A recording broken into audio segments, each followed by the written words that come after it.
गोविंद बोलो हरि गोपाल बोलो, राधा रमण हरि गोविंद बोलो।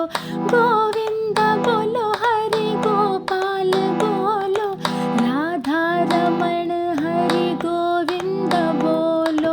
गोविंद बोलो गोपाल बोलो, राधा रमण हरि गोविंद बोलो। गोविंद बोलो हरि गोपाल बोलो, राधा रमण हरि गोविंद बोलो। गोविंद बोलो गोपाल बोलो, सारे ये बोलो, मिलके ये बोलो, अरे सारे ये बोलो। श्रीमद् भागवत जी के तृतीय स्कंद का 10वां अध्याय, 10 प्रकार की सृष्टि का वर्णन। विदुर जी ने कहा, मुनिवर, भगवान नारायण के अंतर्धान हो जाने पर संपूर्ण लोकों के पितामह ब्रह्मा जी ने अपने देह और मन से कितने प्रकार की सृष्टि उत्पन्न की। भगवान, इनके सिवा मैंने आपसे और जो जो बातें पूछी हैं उन सब का भी क्रमशः वर्णन कीजिए और मेरे सब संशयों को दूर कीजिए, क्योंकि आप सभी बहुज्ञों में श्रेष्ठ हैं।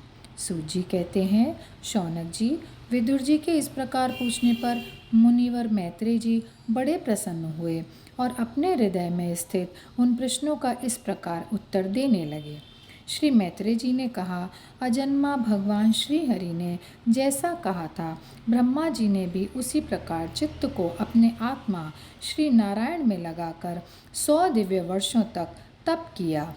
ब्रह्मा जी ने देखा कि प्रलयकालीन प्रबल वायु के झकोरों से जिससे वे उत्पन्न हुए हैं तथा जिस पर वे बैठे हुए हैं वह कमल तथा जल काँप रहे हैं। प्रबल तपस्या एवं हृदय में स्थित आत्मज्ञान से उनका विज्ञान बल बढ़ गया और उन्होंने जल के साथ वायु को पी लिया।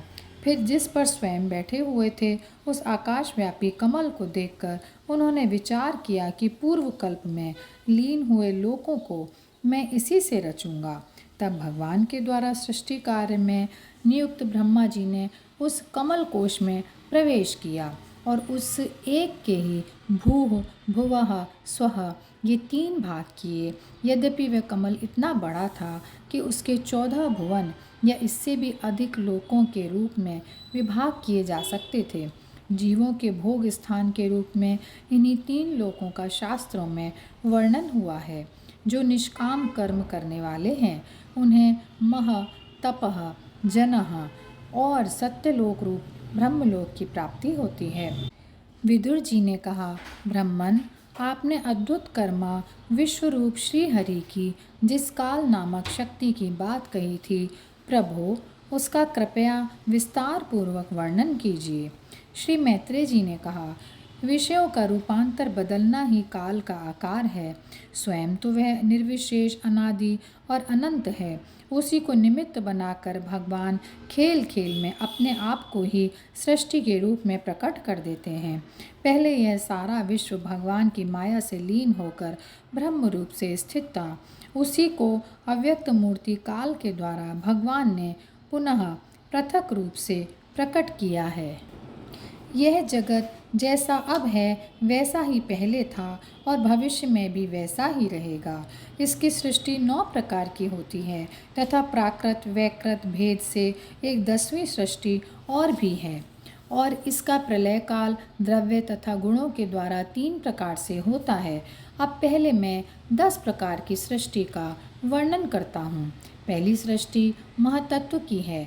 भगवान की प्रेरणा से सत्वादी गुणों में विषमता होना ही इसका स्वरूप है। दूसरी सृष्टि अहंकार की है, जिससे पृथ्वी आदि पंचभूत एवं ज्ञानेंद्रिय और कर्मेंद्रियों की उत्पत्ति होती है। तीसरी सृष्टि भूत सर्ग है, जिसमें पंच महाभूतों को उत्पन्न करने वाला तन्मात्र वर्ग रहता है। चौथी सृष्टि इंद्रियों की है, यह ज्ञान और क्रिया शक्ति से संपन्न होती है।